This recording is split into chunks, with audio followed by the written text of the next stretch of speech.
Poverty, hunger, corruption, misinformation, words that define the USSR.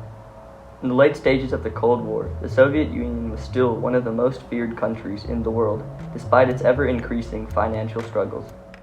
The Soviets were driven by the idea of exerting complete control over their citizens and gaining power over their enemies. They would do this by any means necessary, from spreading fear and propaganda to their citizens to striking fear into imposing nations with threats. In the short term, Chernobyl ended lives and caused many illnesses, but in the long term, it ruined the USSR's global reputation by revealing the USSR to be untrustworthy and outright deceptive, characteristics we connect to Russia to this day. With America also beefing up its nuclear arsenal, the USSR turned to propaganda to sustain the idea that they were the most powerful country in the world. To gain a better energy output, the Soviets turned to a new form of nuclear energy. In 1964, Nikolai Lozh was one of the engineers summoned to work on the creation of this new nuclear reactor. Nikolai and his team created the Reaktor Bolshoi Mochnocny Kanalny, or high-powered channel reactor, labeled RBMK for short. Because of its high energy output, was cheaper and more efficient than previous energy sources, it would go on to be the most common nuclear reactor in the USSR. Reactors were constructed in 5 different locations, with the most notable being Chernobyl. Chernobyl isn't famous for its energy output or size, it's most known for what happened at 1:23 a.m. on April 26, 1986. The disaster traces back into the late 70s when construction began at the Chernobyl site in the town of Pripyat, 100 miles north of the Ukrainian capital Kiev. In late 1978, the director of the Chernobyl District Department, Klochiko, reported, "We continue to receive information from agents and trusted individuals that attest to gross violations of technical construction standards, fire safety, and construction and assembly safety technique, which will lead to unfortunate situations." Klochiko's report went to the head of the KGB in Kiev, N.K. Vakulenko. With a detailed list of the flaws that had been reported at the Chernobyl site, Klochiko reports, "The framework columns at axes 45 and 68 and rows B and C were installed with unacceptable deviations from the design. The machine's room's concrete slabs are laid out incorrectly." He includes over 40 more violations in the letter, yet construction continued. 6 years later, another letter was sent from Colonel M.A. Turko, the director of the 6th Department of the KGB administration, to Lieutenant Colonel Comrade V. Nikolev, the director of the Pripyat City Department of Ukraine. Turko noted, "In the process of an investigation of organizations and institutions connected with the development and use of atomic energy stations in our country, information has been obtained about the inadequate reliability of RBMK 1000 type reactors used in the Chernobyl Atomic Energy Station. The reactor's design flaws, as well as individual violations of the rules of its use, could cause serious accidents." Because these flaws were ignored and trivialized, the explosion at Chernobyl was inevitable. RBMK reactors might have been more efficient than pre-existing nuclear reactors, but the risks were greater. For a nuclear reactor to function, there must be a radioactive isotope to set off the reaction. In the case of Chernobyl, uranium was used. Neutrons break apart the nucleus of an atom of uranium, which generates heat, and that heat turns the water within the reactor into steam, which activates the turbines to generate electricity. On the day of the explosion, the night shift workers, a group of unqualified men, ran a test on Reactor 4 to see whether it could still survive in case of a power outage. According to Pravda, the largest newspaper in the USSR, Kombinat, for industrial business managers, had given engineering jobs to unqualified workers, some of them with no higher education because of their family connections. These men lowered the power to a level that was lower than allowed. Because of the low power, the xenon-135 and the graphite couldn't function properly, therefore the water couldn't cool down. Due to the excessive amount of steam produced, Reactor 4 exploded on 1:23 a.m., carrying the radiation of over 500 Hiroshima bombs across Europe. This disaster would affect the continent for decades to come. 36 hours after the accident, all 72,000 people who lived in Pripyat were given just 50 minutes to evacuate. People were stopped in the streets and children were pulled out of schools and piled into 1,200 buses.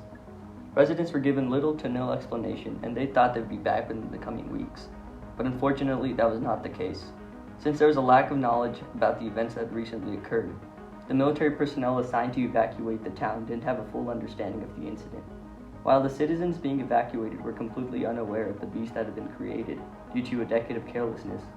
Most of what occurred after the explosion was kept confidential. Only people who were involved in the project were told what was believed to have occurred. Even data regarding the environmental impact of the explosion was kept a secret from everyone except the Soviet government. Right after the accident, none of the scientists or employees believed that the explosion was a large threat until one man went to the reactor to measure the radiation and found it to be at a critical point. It wasn't for several days that citizens had even the slightest clue as to what had happened. No one knew anything. For about maybe 10 consecutive days, we were not told what happened. The world knew an incident occurred shortly after the explosion, but the Soviets tried to ensure that the world believed the explosion had only caused minor damage. It took a full 18 days before the Soviet leader Mikhail Gorbachev made any public pronouncement on the nuclear disaster at Chernobyl. Today on Soviet television, Mr. Gorbachev said the accident has deeply affected the Soviet people and, as he put it, disturbed world opinion. He told his fellow countrymen that the worst is now behind them.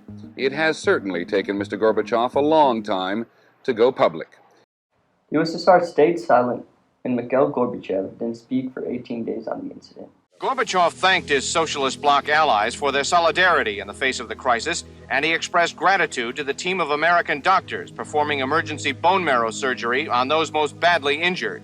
But his mood changed when discussing the way the Reagan administration, its Western allies, and the Western press responded. What we were up against was a vast accumulation of lies, unscrupulous and malicious in the extreme. Not much was known internationally until Sweden first noticed a sudden uptick of radiation 2 days after the explosion. After 10 days, it reported, a Finnish monitoring system near the Soviet Union had recorded a mysterious 10-second peak of atmospheric radiation levels, even higher than those recorded immediately after the Chernobyl nuclear attack. At this point, other nations started to understand the disaster that had occurred at Chernobyl. The world was outraged with the Soviets' lies and secrets. If the USSR had opened up about Chernobyl's radiation risk earlier, countries would have had more time to prepare and mitigate the damage. And why we heard about accident? Because this radiation somehow passed those 3 republics and went to Finland. Of course, it was not European Union at this point, but Finland officials started complaining about radiation level coming from our side. They wouldn't increase the exclusion zone for 11 years until it was increased to 1,000 square miles in 1997. The World Health Organization estimates that 4,000 people lost their lives before 2005 due to Chernobyl-related illnesses. The number of people with long-term health effects from the radiation is incalculable. After years of scrutiny and an abundance of radiation-related illnesses, one might assume that the Soviets would be more willing to share with other countries the details of their nuclear programs. But even after the USSR disbanded in late 1991, the lies didn't stop. On August 8, 2019, Sweden and Finland noticed a nuclear explosion to the east. It was detected by sensors run by the Comprehensive Nuclear Test Ban Treaty Organization, which upholds the treaty, banning the testing of nuclear explosions. Russia made it clear that there had been an accident at a military site but did not provide any details. Russia signed the treaty in 2000, agreeing to cease nuclear testing. However, on an August morning, the alarms went off at the CT-BT centers in Sweden and Finland, and they quickly questioned the Russians. The Russian military responded by saying, "There has been no radiation released." However, iodine tablets were given out to people in the accident zone to keep radiation from entering their bodies. Regardless of what the military said, the failed test killed 5 engineers. Russia had broken the ban and tested an isotope power source for a liquid-fueled rocket engine to improve their nuclear weapons. It is believed that the Russians were testing their new missile, the 9M730 Burevestnik. The city of Nyanoxa, where the military accident took place, was reportedly told to evacuate, but the head of the town decided that there was no reason to. Russia underplayed the severity of the nuclear disaster just as they had 3 decades prior. Even though different nations have reported accidents, the Russians and former Soviets still tried to maintain the idea that they were in control. By lying to their people in other countries, the Russians believe that they can get away with anything. They will say anything to prevent a tarnished reputation, no matter the repercussions. Chernobyl's main legacy isn't the explosion itself. Rather, it's how we view Russia today. Deceptive, untrustworthy, misleading. These are the primary words that come to our minds when we hear Russia. And this is directly because of what Russia communicated after April 26, 1986.